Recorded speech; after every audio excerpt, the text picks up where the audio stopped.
अभी पिछले दिनों एक फेसबुक पे एक वीडियो देखने का मौका मिला, एक रील देखने का मौका मिला। बहुत छोटी सी रील थी जिसमें एक मोहतरमा, एक चची जान ये कह रही थी, ये फरमा रही थी कि हिंदुओं का क्या है, उनको तो जला के गंगा में बहा दिया जाता है, तो वो तो अरब सागर में जाके मिलती है, और हमको तो यहाँ गाड़ा जाता है, मतलब हमको यहाँ पे दफनाया जाता है, तो हम तो यहीं के रहेंगे। या इस प्रकार की बात उन्होंने की थी। अब क्योंकि जो हमारे युवा पीढ़ी के जो बच्चे हैं वो इन चीज़ों को नहीं जानते, तो हो सकता है कि वो इस तरह की जो बातें हैं इनसे भी बहल जाएं और ये मानने लगे कि ये प्रश्न करें आके अपने माता पिता के पास कि ये तो सही कह रही है आंटी, तो कि आपको गंगा में, मतलब डेथ बॉडी को जलाने के बाद एशेज जो है वो भी गंगा में बहा दी जाएगी, तो हम लोग तो कहीं से भी भारतीय नहीं रहे, हमको तो हर जगह से निकाल दिया गया। एक तरह से जो खेला जाता है ना शब्दों के साथ, वो यहाँ पे वो चाची करने की कोशिश कर रही थी। अब मेरा जवाब सुनिए आप। मेरा जवाब ये है कि अगर आप हिंदू रिचुअल्स को देखेंगे, किसी भी हिंदू धर्म के किसी भी वर्ण में जो मृत्यु के जो रिचुअल्स है सब में बराबर सेम ही है। जैसे कि जो क्षत्रिय होते हैं तो वो भी 13 दिन का, ब्राह्मण और क्षत्रिय 13 दिन का शोक रखते हैं। फिर उसके बाद जो अगले 2 वर्ण हैं वो 11 दिन और संभवतः 10 दिन, इस तरह से दिनों का डिफरेंस रहता है, लेकिन पद्धति सब में सेम ही रहती है। तो मैं ये कहना चाहूँगा कि जो ये 10 दिन का या 11 दिन का शोक होता है या 13 दिन का शोक होता है, इसमें क्या होता है, पहले दिन दाह संस्कार जब होता है तो वो अग्नि को समर्पित किया जाता है।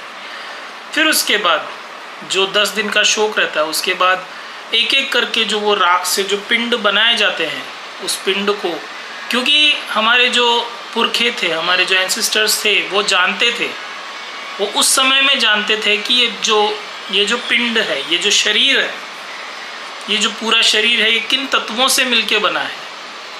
जो साइंस बहुत बाद में जाके साइंस ये बात कहने लगा कि हाँ, हमारे शरीर में ये पूरे ब्रह्मांड का अंश हमारे शरीर में है। तो वो क्या क्या चीज़ है, पंच तत्व जो है, जिसमें कि अग्नि, जल, वायु, पृथ्वी और आकाश, इन सभी तत्वों का जो मिलन है वो हमारा शरीर में है।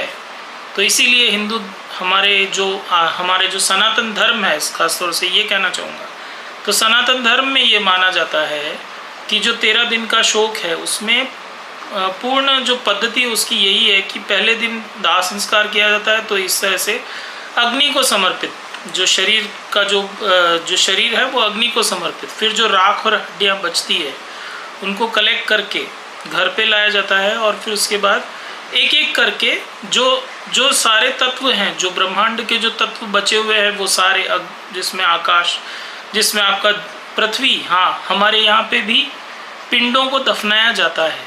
जो वो राख होती है ना, उसके एक पिंडों को पिंडी बना के और उनको दफनाया भी जाता है। जल को भी समर्पित किया, 3 ये हो गए।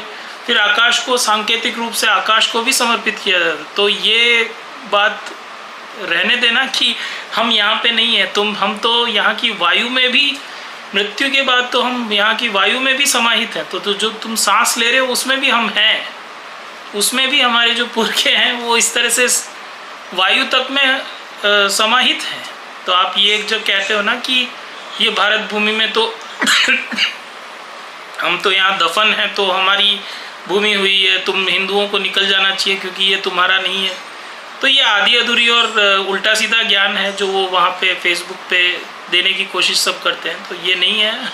सनातन धर्मी तो, जैसा कि मैंने कहा कि जो मृत्यु के जो विधि है या जो संस्कार है, उसका संस्कार का पूरा अर्थ यही था कि ये जो शरीर, ये जो पिंड है, यत् पिंडे तत् ब्रह्मांडे, तो ये पूरे ब्रह्मांड से बना हुआ जो ये पिंड है, जिसके सारे पंच तत्व हैं, सभी पंच तत्वों को एक एक करके यहाँ पे समर्पित किया जा रहा है वापस। और यही मृत्यु विधि या जो संस्कार हैं, जो 16वां संस्कार भी कहलाता है हमारे सनातन धर्म में, तो वो ये है। तो इस प्रकार से हाँ, हम माँ गंगा को भी अस्थियाँ विसर्जित करते हैं वहाँ पे भी, लेकिन उसके साथ साथ हम यहाँ की वायु में भी हैं, हम यहाँ की पृथ्वी में भी हैं, हम यहाँ अग्नि में भी हैं, और जो 5 तत्व होते हैं उन सभी में हम हैं। तो हमसे आप भारतीयता को या सनातन को भारत से आप कभी अलग नहीं कर सकते। और ये जो TCS वगैरह में भी ये सब हुआ है, ये सारा प्रोपोगेंडा है अगेन, क्योंकि कैसे भी करके इनको अपना जो इनकी सोच है ना, पॉलिटिकल एजेंडा है। मैं इसे ज़्यादातर कई लोग ये बात करते भी हैं कि हाँ ये तो पॉलिटिकल एजेंडा है, ये कोई रिलीजन है ही नहीं। रिलीजन पहली चीज़ तो धर्म है ही नहीं, ये एक विधर्म है, ये हम कह सकते हैं। तो यही बात मैं करना चाहता था और आशा है आपको समझ में आया होगा कि हमारे जो 13 दिन या 11 दिन या 10 दिन का जो भी शोक रहता है, तो उन दिनों को किस प्रकार से उनमें क्या क्या किया जाता है, जो विधियाँ होती है वो सब विधि में क्या होता है। तो जो हमारे युवा हैं जो जानना चाहते हैं या जो इन बातों से भटक जाते हैं, तो उनके लिए ये संदेश है कि सनातन को जानो, सनातन को समझो। यदि आप समझोगे, जानोगे, तो आप इसे प्रेम करोगे, आप और ज़्यादा इसमें उतरने का प्रयास करो, और जो कि बहुत अच्छी बात है। इसी के साथ अपनी वाणी को यही विराम दूंगा। जय श्री कृष्णा, जय श्री राम, जय श्री एकलिंगनाथ जी की, हर हर महादेव। भारत माता की जय। जय हिंद, वंदे मातरम।